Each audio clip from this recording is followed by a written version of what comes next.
I'm going to make a short video about scams that I've run into on either Craigslist or eBay. I'm not going to talk about those scams where a Nigerian prince sends you an email saying that he needs to move $1 million to the United States. I mean, I think we all know not to fall for that. If you're watching my video, you probably do, and I've never even come close to falling for that. Although I have wasted their time. See, one time I got an email like that, and I said I didn't have any cash on hand, but I could send him a box of gold bars. Unfortunately, I didn't have money for the postage either, and I got him to accept a very heavy box of all sorts of garbage, and he paid for the postage. So I've done that before. I've never fallen for the scam. But I hate people who waste my time on either Craigslist or eBay. The most common one is if you're buying gold coins or anything that might go up or down in value, and let's say on eBay you bid on them, and then a couple days later, gold just rises like crazy, and now he doesn't want to sell them anymore. And so he comes up with some excuse. His house has been burglarized. The coins belong to his spouse who doesn't want to sell them. Something happened in his life. Whatever the case is, you get the idea. Um, or it happens on Craigslist as well. You agree to meet with somebody. See, Craigslist is a little bit of a trouble. It's hard to give a quote over the phone because you might meet them on Friday, but between now and Friday, the price could change. So you give them a quote, but then you don't want to live up to it, or whatever the case is. You also don't want to drive out of town over an unknown. Oh, I've heard some people will quote spot plus X% or something like that. Problem is, you're dealing with people who are not very fluent with the gold or silver market. If you quote spot plus X%, you're going to lose them right away. So that's the other problem I run into. Giving a quote on the spot, sight unseen, is always challenging for a number of reasons. Especially when I'm doing odd gigs on Craigslist.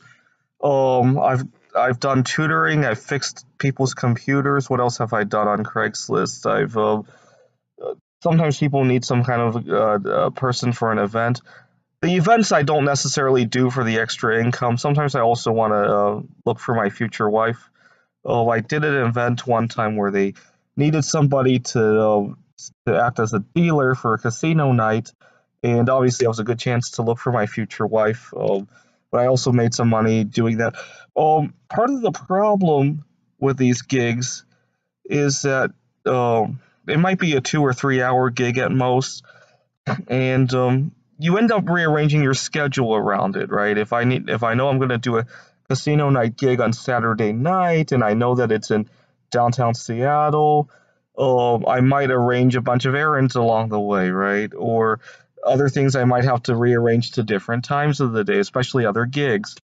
And then these people, if they cancel it at the last minute, now your whole day's thrown out of whack. Or they change the time, even if it's a very subtle change. Just the other night, I wanted to tutor somebody at 4 to 6 p.m. And after I finished at 6, I wanted to check the weather and then go somewhere else to view the full moon. We had a cloudy day, or we should have had a cloudy day that day in Seattle. And he calls last minute asking to change from 5 to 7. I mean, in his mind, it probably seemed like no big deal. This kid is 16 years old.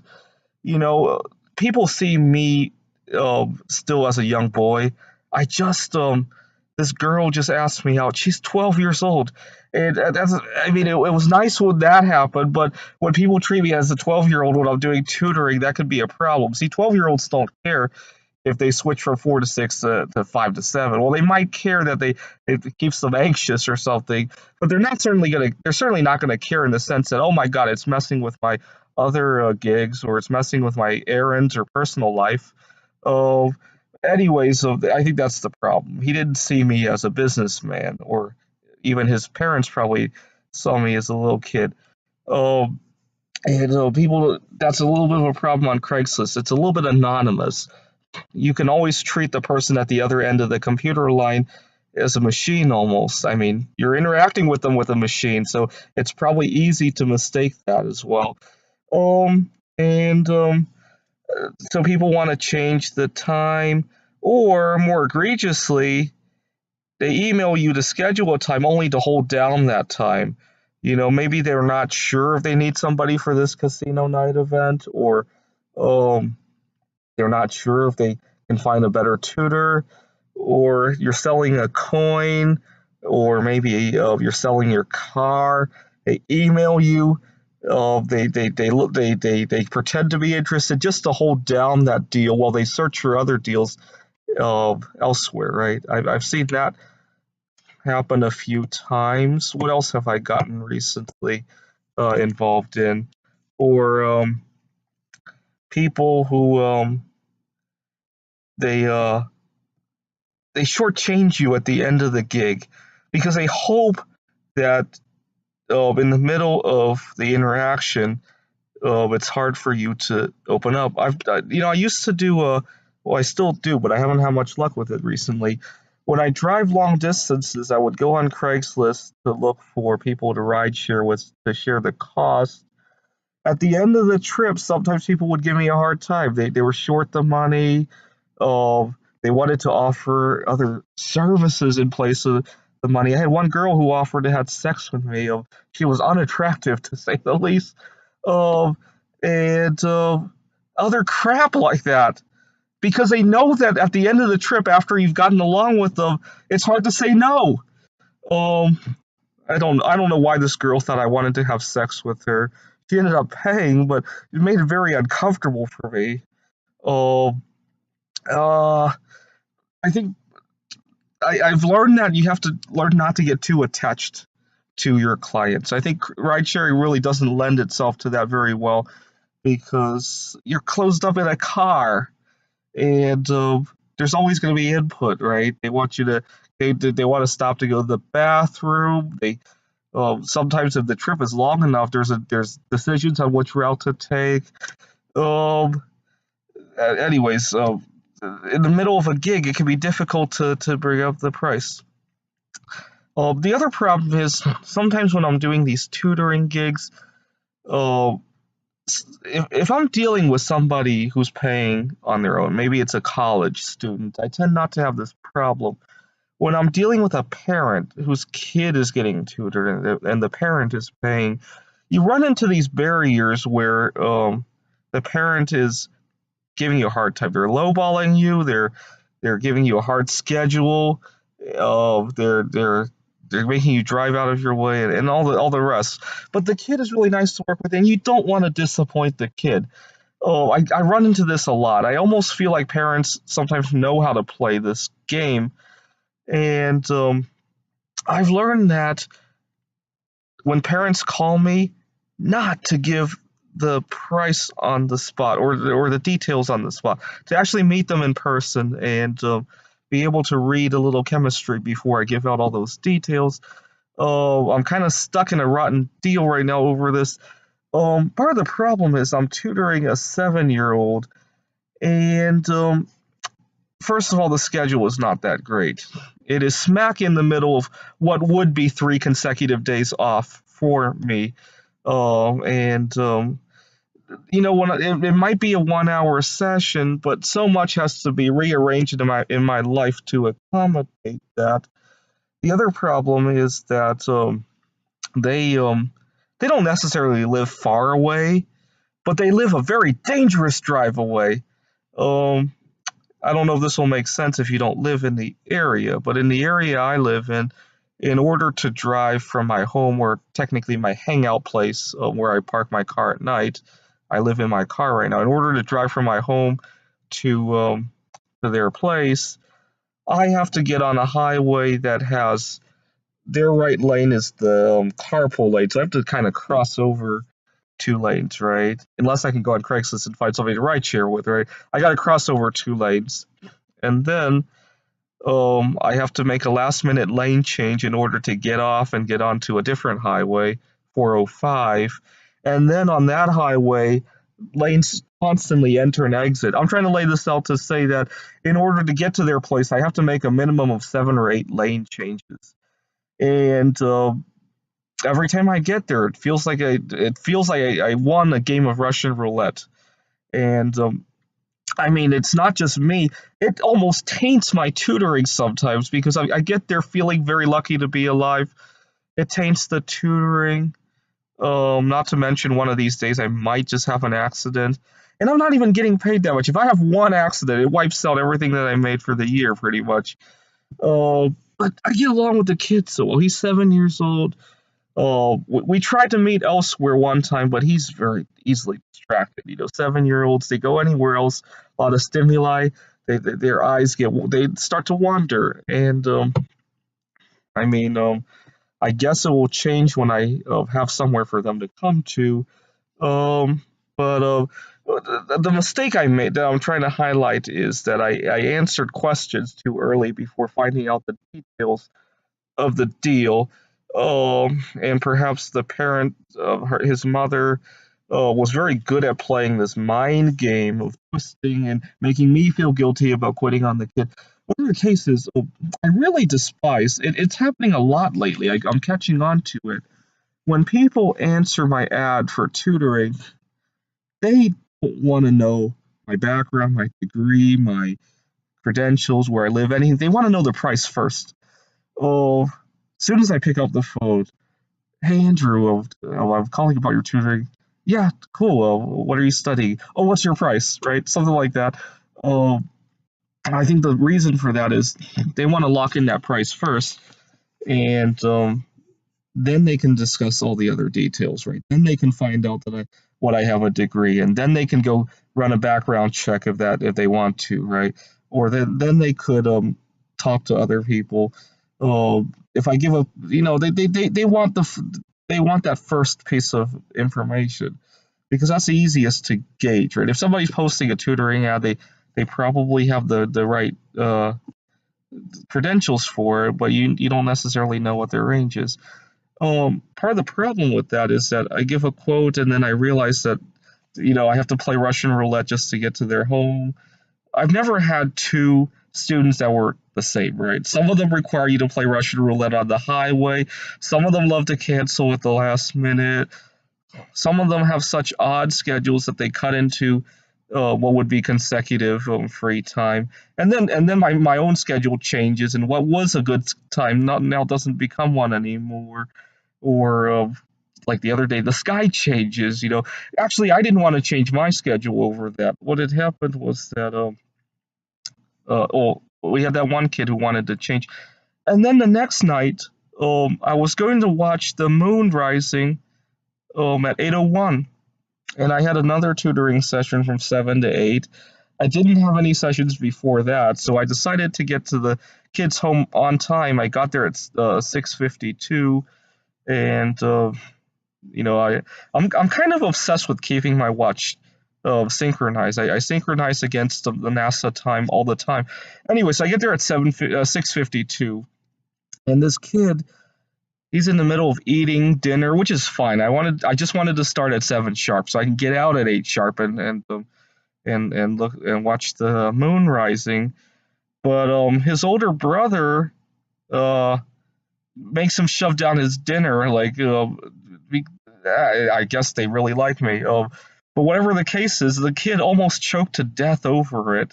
And I didn't mean to do that. I really only wanted to get there in order to start on time. I wasn't trying to change the time or anything.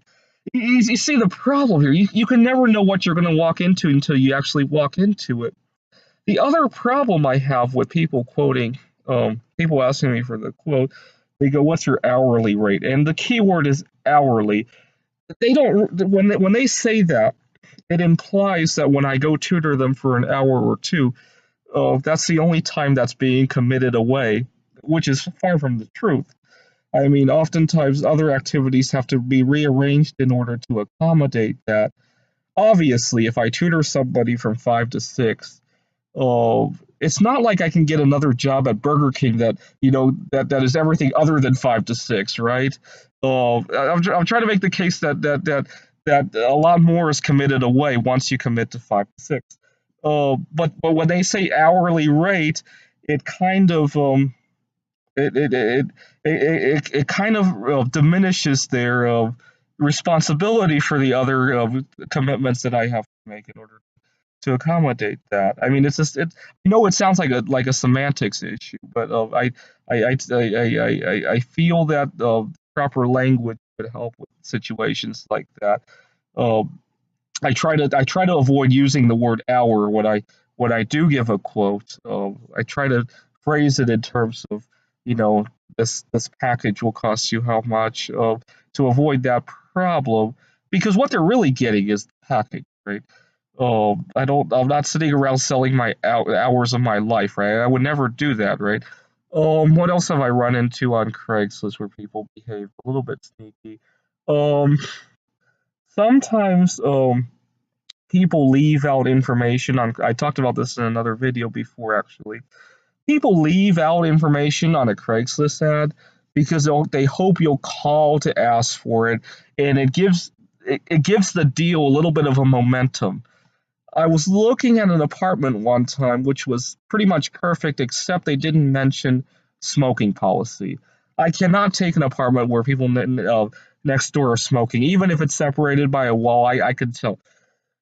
Anyways, so what I really should have done was to go see it and see what happens. But I made the mistake of calling to ask about smoking policy, and I think the landlord got a sense that I was motivated to take the apartment. And I asked him, now that I didn't want to take it anymore. I was curious now, so I asked him the reason he didn't post the smoking policy, because I think a good 90% of people in Seattle don't smoke, so I think it'd be to your advantage to post it. And he's, oh, yeah, yeah, I forgot. I don't think he forgot. I think he wanted somebody to be motivated by asking him. The other reason he might not have posted, this is a little bit more egregious, but I suspect there might be people who do this. He wants to have more or less non smoking, but if he has a really good tenant who pays the bills on time and doesn't cause other trouble and they smoke, he would put up with it. That's kind of the feeling I got. It was kind of like oh, kind of like a speakeasy of smoking, right? I don't know if anybody watching is old enough to remember the speakeasies back during alcohol prohibition. We don't sell alcohol, but if you say the right words, we might sell it to you, right? Something like that. We don't allow you to smoke, but if the conditions are right for it, if you pay your bills on time, you're a good tenant, and I'm gonna make enough money to clean up the nicotine stains on the wall after you leave, and even if a few other tenants leave because of your smoking, I'm making more off of you. Oh yeah, go ahead and smoke, right? I really got the sense that the landlord was playing a game like this, and I see this a lot. People leave out all sorts of information to wait for you to ask, because there's a little bit of a momentum of the deal when somebody is asking, right? Um, Similarly, when I've tried to buy cars on Craigslist, they'll leave out if the car has ever been smoked in. Some people are very eager to say that my car's never been smoked in. Like when I post on a rideshare, I'll tell people my car's never been smoked in, more or less not to make it uncomfortable for anybody who wants to smoke to respond to that. So yeah, maybe I shouldn't do that. Maybe I should wait for people to ask. But whatever the case is, that and what else has happened? Um, I what other pieces of information people left out? Obviously, when I'm doing the tutoring, people leave out everything. They just want to know the price, because they know that as soon as I give it, there's a little bit of a there's a little bit of motivation, right? Even if this person lives in outer space, at least they got my mouth moving, and maybe they can talk me into something. I really get the sense that people play this game a lot on Craigslist. On eBay, it's a little bit harder to play this game. People don't tend to ask questions as often. They just want to bid, right? I I've never really looked at a car on Craigslist. I wonder if they would mention on eBay. I wonder if they would mention if it's been smoked in. I'll have to check and see and ask people questions to see what happened. And then there are people who don't say it, but don't list the cars it smoked in, but it very clearly has. So, it's gone both ways. So that's why you can't really assume which way it is. It's more egregious to not list it when it's not been smoked in, though, because it makes you ask questions. It kind of gives the seller a little bit more bargaining chips than they would have if they had just honestly listed, my car's never been smoked in. Um, I was reading about negotiation tactics. It kind of reminds me of the bogey. The bogey is when you mention conditions that you want, but you really don't, and then you concede them in order to get the other side to concede something else. You go looking for an apartment and you really don't care about whether it's been smoked in, and then you find out that it's a smoking apartment, and you say, oh, God, that's all right, but I want a discount on it. But you really never cared if it was smoked in. It kind of reminds me of that.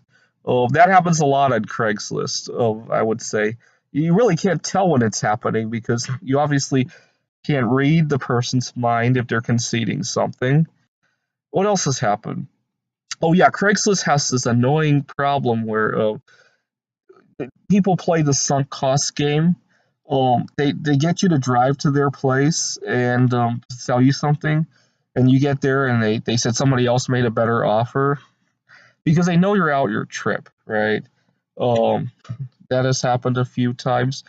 I got into a little bit of a disagreement with another coin dealer on Craigslist one time, and I made him run Overtell to try to buy a coin off of me because I was so disappointed at him over something. This was 8 years ago. I can't remember what happened, but I made him run all over Rochester just to chase after a coin, and he did, and I felt he deserved it. He obviously didn't have the street smarts to realize it was a scam, and it was in the middle of winter too.